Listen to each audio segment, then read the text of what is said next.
Welcome back to Northwest City Politics in the Know with Juanita. We're so happy that you've joined our show again this evening. We're always happy for people like you that are interested in what's happening in the cities in our area. Because it is important for good government that there be a flow of information back and forth between the city staff, the city council, and the residents. So people do need to hear from you. They need to hear what's good about your city, as well as things that you'd like to see changed. If you haven't watched our show before, each week we'll have someone on from one of the 9 cities in Northwest Community Television's viewing area to update us on what are the current issues that are happening in the city. And we do encourage you to take down emails, take down phone numbers, because if any of the issues really resonate with you, then be in contact with your city council and your mayors. Now tonight, we're very happy to welcome Mayor Kathi Hempen back on our show again. Oh, thank you. You're an ongoing ambassador for your city, right? Oh, I am. And we always enjoy having you on our show to give us a little more information about what's happening. Well, thank you. I like being here. Anything we can tell the residents is a good thing. Right. And then, because you've been on before, you know that I'm going to ask you to introduce yourself out to our wider audience. Tell them a little bit about yourself. People in New Hope would have a lot of information about you, but other people might not. Okay. Well, I was on the Planning Commission for 11 years. I chaired it for a couple of years. I've been a resident of New Hope for 40 years. I'm a widow. I have 6 kids, 4 stepchildren and 2 of my own. And I've got 11 grandchildren, 5 great-grandchildren. So I've been around children for a long, long time, and I love being around children. I love the city. I think it's vibrant. I think it's important that the residents love the city, and if they don't, they need to contact us and tell us what's wrong that they don't love it. Right, right. That's why we were talking about flow of information. Yep. It is important. Well, now let's start with some of the topics that we set up ahead of time. First, I'm going to ask you to talk a little bit about a streetscape, and we'll talk about what that is, that the city has put in the area right around the City Hall and Hy-Vee on Xylon there. Mm-hmm. So maybe you can give us a little history on the development of a streetscape, but why don't you give a definition of what that is? When you look at a street, you form an opinion about what else is around there. Right. When the old Kmart was there, the street looked pretty sad. It had poles and light poles. It looked like it came right out of the 50s. Uh-huh. And it was getting a little worn and just a little bit tattered. Right. And so when Hy-Vee came in, the city council and our city manager all got together and we said we really ought to fluff up the street a little bit. Right. So they came, and that's what a streetscape is. It's like a landscaping, but it's the street. Right. So they came back with a few plans. The city council looked at these plans. The first time we looked, we said, nope, too pricey. Can you do some things to kind of cut that back without losing the looks of it? Right. And so this went on for about a year where they're bringing us plans. We're looking at them, making suggestions. They'd bring something back to us. I think the finished project is absolutely fabulous. People tell me they really like walking there, and there's benches to sit on.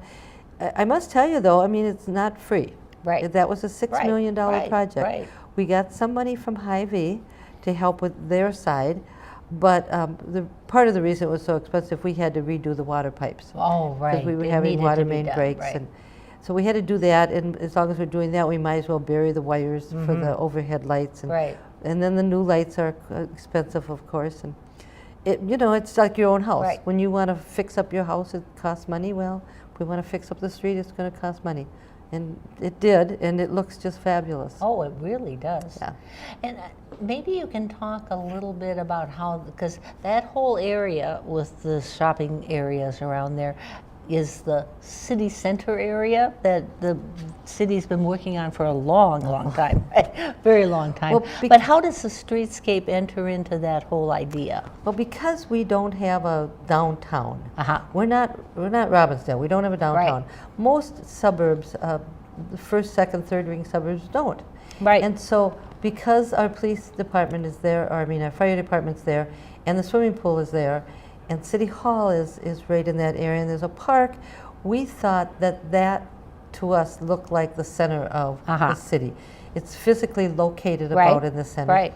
And so along with the buildings that are there, we wanted the street to look inviting. So we made it so the streets are a little bit narrower, people can't drive as fast. And sometime in the next few years, we're probably going to build a new city hall. Right. And we've got a task force that's looking at that now. And they look at the issues, bring them back to the council. We look at them and go back to the developers. And this has been going on since 2012. Right. So we'll get there. But we like to go slow, because when you do that, you get people's input. Oh, yes. And you also do it right. So by listening to what the citizens are telling us what they want, and listening to the police department telling us what they need, we can come up with the right plan to do that. Yeah, because it kind of gives a focus to the city, like you said. It does. We have a reader board now, and we have pretty, if you haven't strolled down that street at night, it's lovely. There's lights and there's banners and places to sit and places to have a little picnic if you want. And the pool's right there. It's really a nice street. And then there's the park and things right behind it too. So you've got both the go do your grocery shopping or gas or whatever, and then right across the way is the park. And then if you're out at night, you can go see You're a Good Man, Charlie Brown. Right. One more weekend. One more weekend. And then the plans for that, which look very lovely, but also are set up so that you can block that street off for different kinds of purposes. And it wasn't a lot of money. We were able to put bollards under the street. And so these things are like pylons. They pop up, and we can close the street off. Of course, we don't close off the fire department or the police department. Right. So there's a way for the police to get out and the fire to get out, and we can have like city days there, or some community festivals there in the street. Somehow when you put those things in the street, people just think that's more fun. Right. And so we can close that off, and even if we move City Hall, we'll still be able to do that. Right.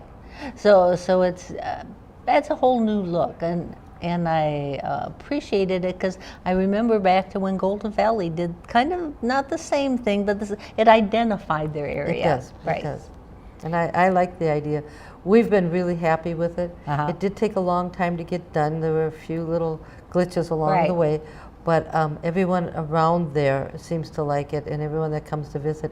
The other thing is we have a lot of swimming tournaments. Oh, right. And so it brings in a lot of people, and when they come to this pretty streetscape and our pool, they're more inclined to rent an apartment, buy a house, locate in the city. Right.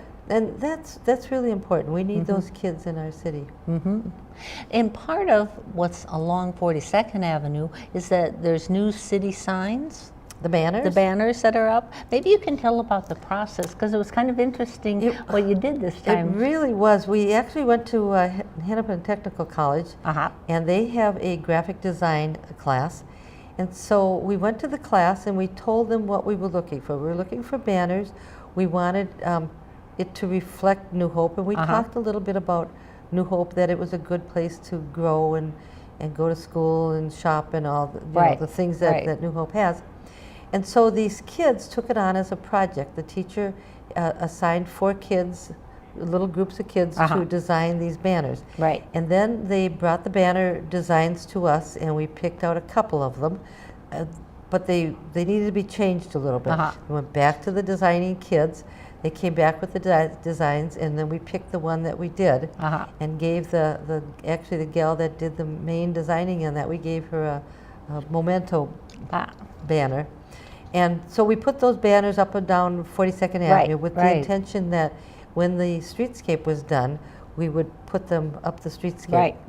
And now my personal idea is we need flower pots, hanging flower pots. Yes. So when they put the lights in, they ran water up the poles. Oh, good idea. And so we don't have the flower pots yet. And we don't know if we're going to have businesses contribute like they do in Red Wing to the flower pots, or we're just going to, but you have to water them. Oh, right. And it's really nice if you have a watering system for them as opposed to somebody going around with a watering can trying to water them. So that could be our next project. And then I think it'd be kind of fun to have, remember when they had the holiday lights across the streets in the small towns? Oh, right. Wouldn't that look lovely? Yeah. My city manager rolls his eyes at me with all these ideas, but I want it to be a small town. Right. It's 20,000 people. It is a small town. And there's no reason why we can't, just because we're surrounded by a metropolis, doesn't mean that we can't bring out that small town feel. Right. And then the banners are on, there's 2 of them on every post. I like the looks of that.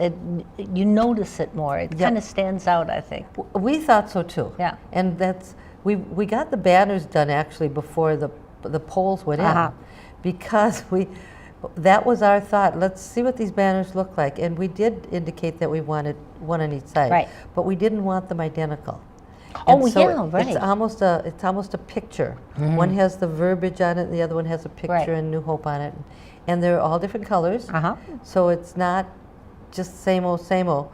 You kind of, when you're driving around, you kind of read them. Right, yeah, I have. See what they say. So yeah, I have. I think it was a lovely idea. Banners don't last forever. No. And so I imagine 2-3 years we'll have to go back and probably do the same thing. The school loved the project. Right. We didn't have to pay for the project, and it seemed like a win-win for everybody. Yeah, I thought it was. Yeah, I like it. Now, let's switch to the area of redevelopment, because there's a number of things going on, but let's start with the area. People might not know the word yet, but it's being called Parkview, which is where the Winnetka School Learning Center used to be. It's what, about 55, 56 in Winnetka? Yes. Right. Maybe you can talk about the site, because talk about what's going into there, because it's finally getting to some buildings are coming up. But what's the overall look? What's going to come in there when it's completed? Just a little bit of history. Oh, sure. It was a school building which doesn't pay taxes. Right. And a big piece of land that doesn't pay taxes. We bought the school building because it was going to close anyway. And then we sold the land to Centra Homes. And what they're planning on doing is putting in 60 standalone houses. Okay. 31 of them will be townhouses, standalone. You know, the 3-story. Which is a different look for townhouses. It's a much different look. Right. And then the other 29 will be just single-family homes. We've asked them to not build spec homes. Because we really want people living there. Right. So they've got the roads in, and the roads kind of meander a little bit. They're putting, they'll have underground wiring. So all the infrastructure is in. So the underground lighting is in, and the light poles are up. Last I heard, when I say we, I mean the Central Home has taken out 23 permits for houses. We have about 15 houses built with about 10 occupied. And they will just continue. They're way ahead of schedule of what they thought. They thought they would probably do 10 or 15 a year till they got to the 60. And we're at 23 and the year's not gone yet. The first house sold for about $420,000. That's a lot of tax revenue, considering it was on a piece of property that we didn't get any taxes on. And so now the townhouses are selling for about $3 to $320, and the houses are going for about $4. So that's a good increase for New Hope. Huge increase for New Hope. The type of housing. And it's also good for our school district, because when we get money, I'm so possessive. The school district gets money for each kid. Right. And so more kids mean the school district is getting more money. Definitely. They probably need that to take care of the kids, but they want more kids. Oh, yes. And so most of the people that are buying these houses are families. And so there's a little park I think it's Bayesian Park is right there. Right across the street. The only problem we're having at the moment is people are just driving a little too fast on that road. So we're going to have to do something about that. Winnetka, the North Education Center, and that's the special education 280. Oh, right. 287? 287. I think. And that's in the back of these houses. Right. And so that adds a lot of traffic to that road. And of course, these houses will add some too. we can control that. Right. And as they're building, they're just, they're selling them as fast as they're building them, and they're selling a lot of the lots. So it's like a whole new neighborhood, right? It is a whole new neighborhood, and it's just going to be exciting. And so their timeline is speeded up? Considerably. So when do they estimate it might be built out? Well, they're really not saying. Okay. We had originally thought 3 to 4 years, and with 23 built, so that's a third, almost a third of the houses are built. They've got more than that of the lots that are sold. We just have 23 permits, building permits. So there's more lots that are sold, which mean more houses will get built. Right. I'm guessing a couple years, and they should be pretty well built out. Now, there's another area of the city. The developer that's developing it is called a Lattice, and it's in the area on Bass Lake Road, right by the golf course. Yeah. Why don't you give us the background history, and then we'll talk about where that project is at now. About in 2006, maybe, something like that, there were 5 apartment buildings that were really distressed. And they were causing the police department a lot of time and money to be there. And these buildings really did need to come down. And so they relocated the people that were in the building. The city bought the buildings and tore them down. We had a developer come in about 2007 that was going to build, and I'm not even sure what at the moment, but they were going to build. But then, of course, we all know what happened in 2008. Everything crashed, the developer pulled out, and now we had this land. And so we maintained the land, and we just kind of kept it. Sure. And we had a few inquiries along the way, but nothing that sounded, like it's a big piece of land. Oh, yeah. And when Dairy Queen comes and says they want to put a Dairy Queen there, well, that's okay for that much of it. But there's a lot more. There's a lot more. Right. So we just waited. And so then about 2 years ago, we decided, okay, the market, things are starting to pick up. Let's remarket this. Right. So we hired some folks to start marketing it. Well, we got a couple bids for apartments that were just apartment buildings. And then a Lattice came to us. A Lattice has got, they own the Carlisle downtown. And Latitude 45. They've just got a big project that they're doing at the Army Arsenal. They're very quality builder. So what they're proposing is 3 to 4 stories apartments shaped in a U that'll face the golf course. It'll have a pool and a dog walk up on the 3rd floor, and just really upscale apartments that they're planning to build. Which there aren't a lot of in New Hope. There isn't. No. We have Woodbridge, which is a real nice upscale condo, and we have Chardon Court, which is a very nice, and Broadway Village. We have some nice, but these are, well, they're new too. And so, so this was the plan with the Lattice, and then of course we knew that the soil was not good. The soil in New Hope is marginal to start with, but so that we knew the soil wasn't good. We knew the water table was not too far, and we made that very clear when we were talking. We haven't purchased the land. They haven't purchased the land. We're still in negotiations with them. So they did some soil borings. We did some soil borings, and the water table is higher than they had anticipated. So that means instead of having an underground garage, they're probably going to have it half underground, which raises the whole building, a half a story, if you will. Because they need to do that. They're probably going to have to put some pilings down. I'm guessing we're probably going to have to give them some TIF relief, tax increment funding. We do that a lot with developers, not just us, but all cities do that. We're very restricted on how we do it and how much we give them and who we give it to. And it's not a give out, by the way. They still will pay taxes. It's just a loan that they will pay back to us at some point. And with the Lattice, I think we're talking a 15-year term to pay back this. So now they had to go back and redo their plans, of course, because they had planned to put this underground garage, and now they've got to lift it up. So they're still planning to be in the ground this fall sometime, and with a possible opening in spring of 18.